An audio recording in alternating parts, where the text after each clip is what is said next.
Welcome to ePathshala. I am Dr. Vishal Jadhav, Associate Professor, Department of Sociology, Tilak Maharashtra Vidya-mitra, Pune. Today we are going to look at the module called Europe, Enlightenment and the Framing of Sociological Thought. This module is a part of classical sociological theory.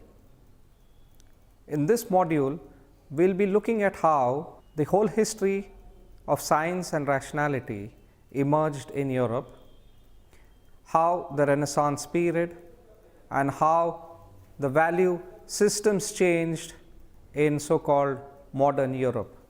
This transition from the pre-modern to the modern society entailed that the pre-modern institutions such as religion, kinship, family and other social institutions underwent tremendous change, but it also meant that a new reasoning took the place of the earlier perspectives and earlier formulations that were in place.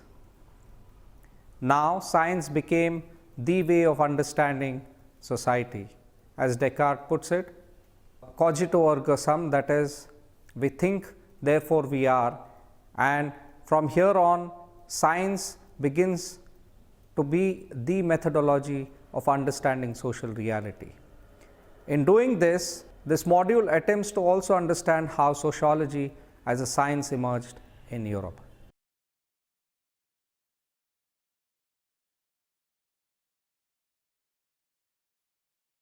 History is a window to understanding the contemporary society. It is an interaction between the present and the past. It is a tool that helps one understand the events of the present in a much more nuanced and lucid manner. An understanding of the key ideas and the fundamental concepts of modern sociological thought therefore requires a prior thorough understanding of the historical conditions of the birth of this social science discipline. Therefore, in this module we will be examining the conditions that led to the germination of sociology as a social science discipline.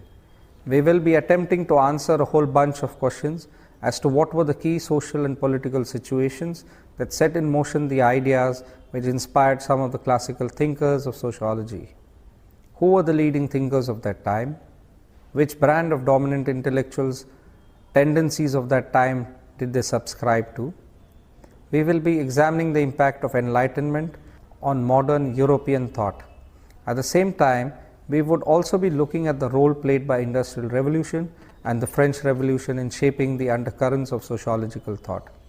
In doing all this, we will be primarily looking at some of the precursors to the three founding figures of sociology, namely Emile Durkheim, Karl Marx and Max Weber, and will be assessing how the former inspired the later. Enlightenment Era, the age of reason. While there existed no sociology during the Enlightenment Era, the roots of sociology can be traced back to this epoch, for this period was not impervious to sociological speculation. This was a time characterized by the dwindling ecclesiastical authority which marked the Middle Ages. It was a time when the authority of the church was questioned and there was an eclipse of the metaphysical systems of thought that were a mark of the earlier century.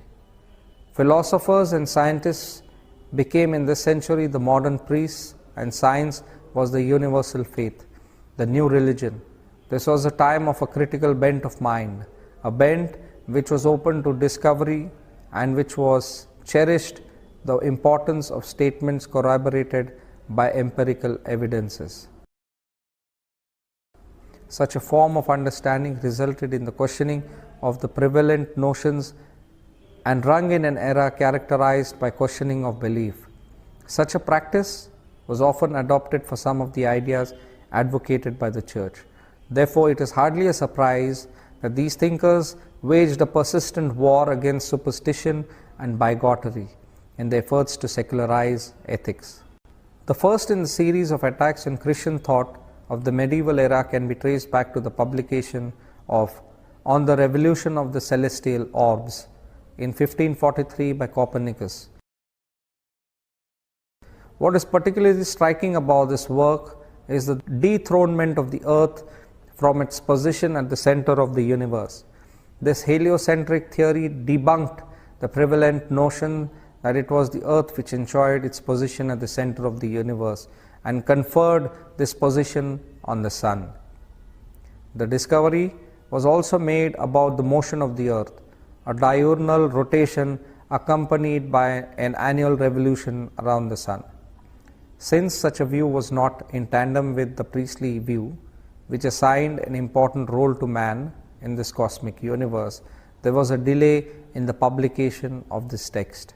The second scathing wound to celestial authority came from Kepler. His major contribution to science came in the form of his 3 laws governing planetary motion, which dismantled the existing prejudices and biases of the day. For instance, the facts that planets had elliptical orbits led to relinquishment of the aesthetic bias which favored circles. The third serious attack came from Galileo. It was Galileo who exposed the importance of acceleration. It was he who formulated the law of free falling bodies and anticipated Newton's first law of motion. He is also associated with the law of inertia, and he also made some startling observations in the field of astronomy. For instance, it was he who discovered the satellites of Jupiter. Finally came Newton, who formulated the 3 laws of motion, talked about force, and enunciated law of universal gravitation. In fact, it is in this context that Russell states, in History of Western Philosophy, nature and nature's law lay hid in night. God said, let Newton be, and all was light. All these developments went a long way in changing the outlook in the educated man. It ignited within him the virtue of truth, the power of reason, and the belief in progress. All 3 notions were secular and rational. Thus, 4 key propositions emerged from Enlightenment, which have been clearly formulated by Robert Bursted. There was first of all the replacement of the supernatural by the natural, of religion by science, of divine decree by natural law, and of priest by philosophers. Second was the exaltation of reason guided by experience as the instrument that would solve all problems, whether social, political, or even religious. Third was the belief in the progress of the human race. And finally, there was humane and humanitarian regard for the rights of man, and especially the right to be free from the oppression and corruption of governments, a right claimed in blood in French Revolution. The 2 monumental forces, the French Revolution and the Industrial Revolution. The revolution did not just happen in the field of science, there were other political and social revolutions too that form part of that time. Thus, there was a revolution for democracy which brought about the French Revolution. The second major turning point is the Industrial Revolution of the 18th century. These have been brought forth by Robert Nisbet in the sociological tradition. The French Revolution. The French Revolution was a clear ideological break from the ideas of preceding century. This is manifest in some of the things that happened during this time. Thus, this revolution, which erupted in 1789, ushered in a new social order. The principles of liberty, equality, and freedom became the overarching principles of this order. It attempted to put an end to human suffering and was the harbinger of equality in that it put an end to the exploitative feudal structure which characterized the medieval France. At the same time, this revolution gave to man the freedom to practice any occupation, a freedom which was the aftermath of the abolition of trade, corporations, and guilds. There was also a fundamental change in the family system. It was now possible to give divorce. Paternal power became limited in scope and power. It became mandatory for the father to pass on his property to his children. The revolution also had an impact upon religion. There was a separation of state and religion. The property of the church was confiscated by the state, but most importantly, France saw a transition from being a monarchy to being a democracy. The Industrial Revolution. The Industrial Revolution, which took place in England between 1760 to 1840, brought about the process of transition in England from an economy dominated primarily by agriculture and handicrafts to an economy dominated mainly by industry and machine. Everything was revolutionized, right from the materials used for production to the tools used for production to the strategies to organize production. Consequently, there grew a new class of workers who were mostly deprived of the fruits of their labor, were exploited by their employers, and who led a deplorable life in a state of perpetual property. At the same time, land, which was so important in the feudal era, lost its importance to capital. It acquired the virtue of being merely a factor of production. This was also a time of loss of a sense of community. The individual was isolated and alienated from his fellows. Therefore, this was a time of growing individualization. This was a major concomitant of urbanism as a way of life. The impact of developments of enlightenment on the precursors to sociological thought. The French Revolution and the Industrial Revolution, together with the scientific revolution of the Enlightenment period, gave further impetus to the development of sociological thought. This can be attributed to the growth of a few key themes and ideas which captured the attention of the thinkers, hailing from three brands of social thought, namely the liberals, the radicals, and the conservatives. The Industrial Revolution too was equally inspiring and managed to catapult the attention of these branches of scholars to various themes.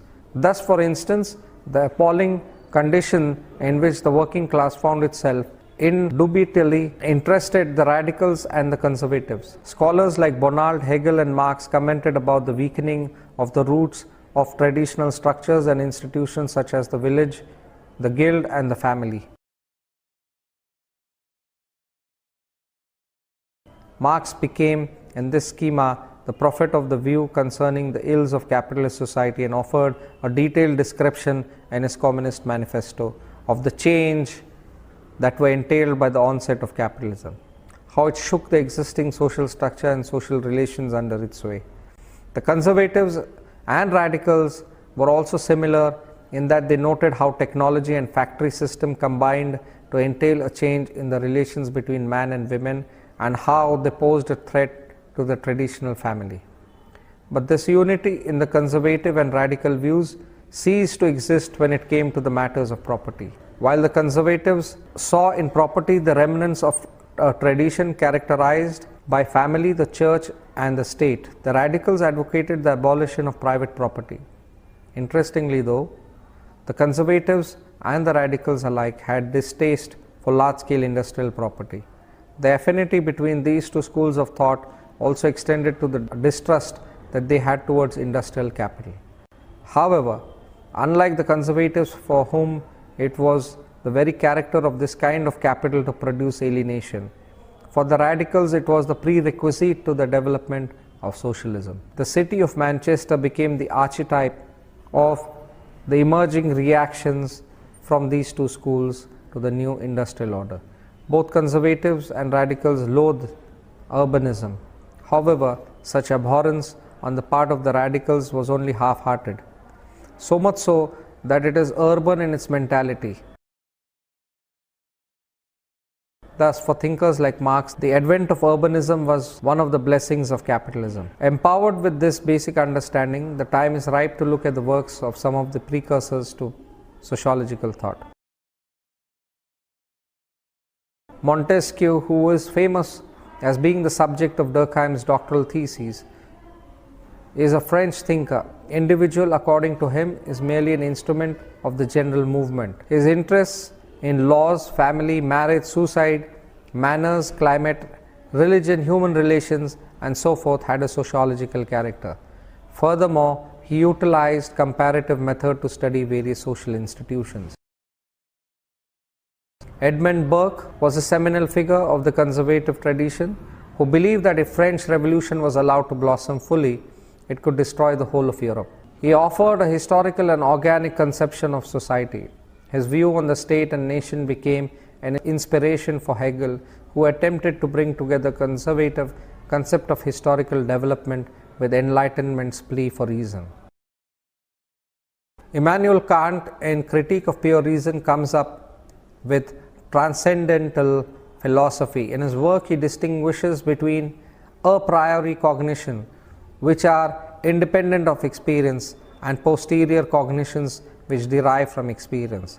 He also disaggregated those judgments which are analytic, the judgments of clarification, from those that are synthetic, the judgments of amplification.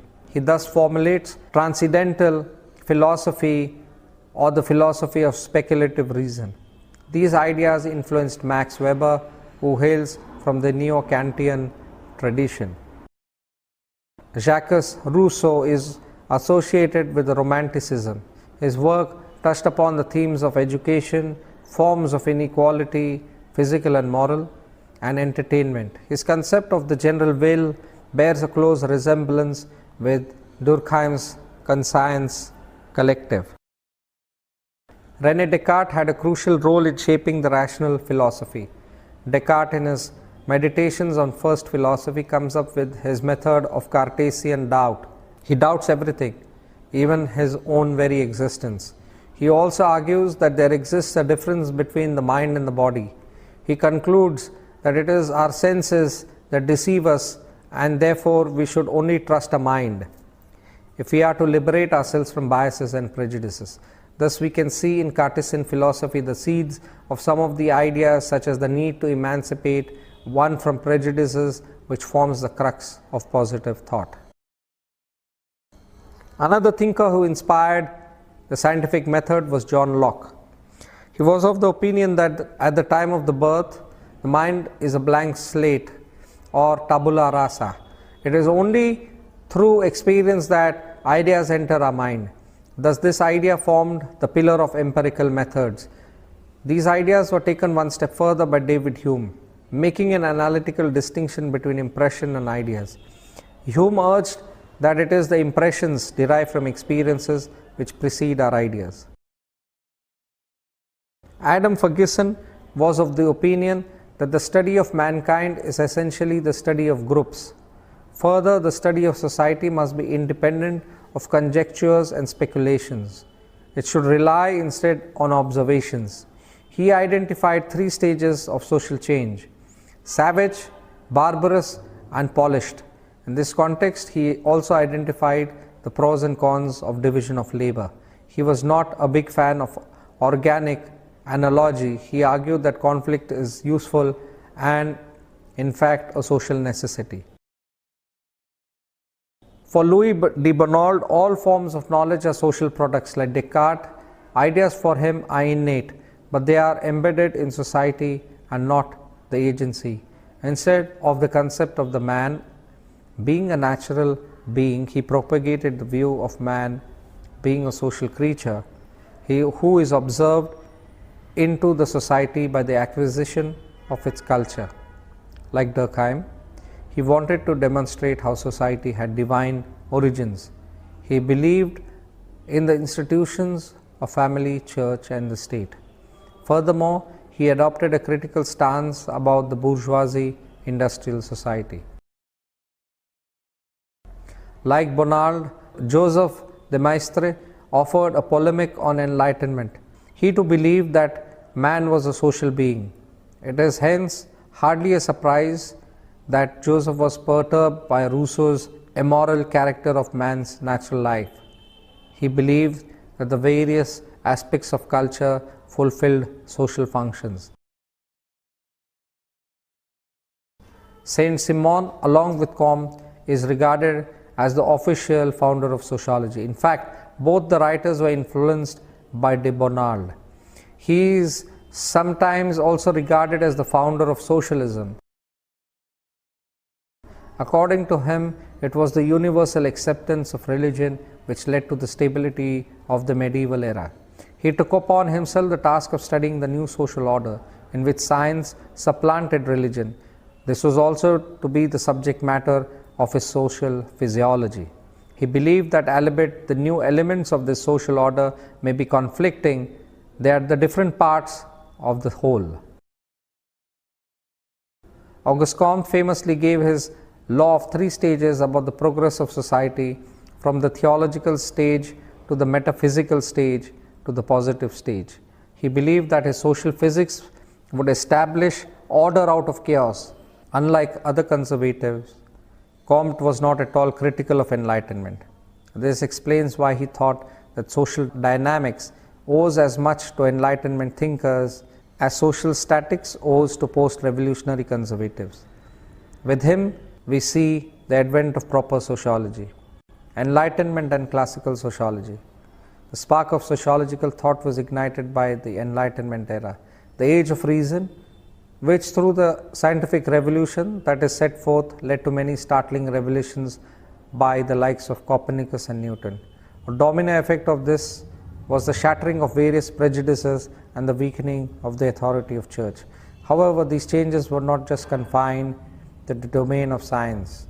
There was a revolution for democracy too. The French Revolution was another major blow to the clerical authority, for it entailed the confiscation of church property and separation of religion from the matters of the state. The family too underwent a significant change. This was accompanied by a change in the political system. There was a cry for freedom, equality and liberty. Monarchy succumbed to democracy. This phase also saw the demise of feudalism. Capitalism was one of the concomitants of the Industrial Revolution. The revolution catalyzed a series of changes such as declining status of worker, the growing urbanism, loss of tradition, the changes brought about, the technological systems, all invited the attention of the thinkers of that time. Radicals and conservatives equally commented upon these themes. But most importantly, this is the time when some of the ideas which were to form the base of the classical sociological tradition of Karl Marx, Emile Durkheim and Max Weber were laid down. Taking a cue from these Enlightenment ideas in the existing socio-political and economic situations of the time, these three key figures went on to establish various sociological traditions. Thus, for instance, Marx became the proponent of conflict school, which was carried forward by scholars such as Ludwig Plowicz, Letzer F. Ward. Thus, for instance, Marx became the proponent of conflict school. Durkheim became one of the founders of functionalist tradition, which was carried forward by scholars like Talcott Parsons and R.K. Merton, and the interpretativist tradition carried forward by theorists like Alfred Schutz. Furthermore, there were commentaries on the Industrial Revolution, a theme very dear to the heart of Karl Marx. This was also a time, as we saw above, where comparisons between societies were made. Different routes to a value-free study were being devised. There was also a concern for social order, and the importance of society over the group was being realized. All these themes form the backbone of Durkheimian sociology. Finally, as mentioned above, Weber's idea of authority can be traced back to the French Revolution. He was deeply influenced by Immanuel Kant. To sum up, Enlightenment formed the backbone of the dome of key ideas which were to become the foundation of sociological thought. This era also witnessed intense debates on the contesting models of the normative framework of society, state and economy. Should individual rights and liberties precede the claim of the state over its citizens? What should be the role of the state vis-a-vis the state of the welfare society? What does modernity really mean, and what has been its impact on social relationships? To conclude, we can see how this epistemological extension from Kant, or let us say from earlier philosophies to the 19th century Europe emerged, and it was through these continuities that we see the formation of a new discipline called sociology. Auguste Comte, as we all know, tried to place sociology in the realm of physical sciences, or have similarities similar to that of physical sciences, and therefore this positivist approach was one of the first linkages to the discipline of sociology. However, over time, when Marx, Weber, and Durkheim, the three so-called founding fathers of sociology, take over, we see that this particular underpinning of sociology related to social physics changes. Sociology now becomes a full-fledged science that studies society. It studies modernity, culture, political economy, and the rest.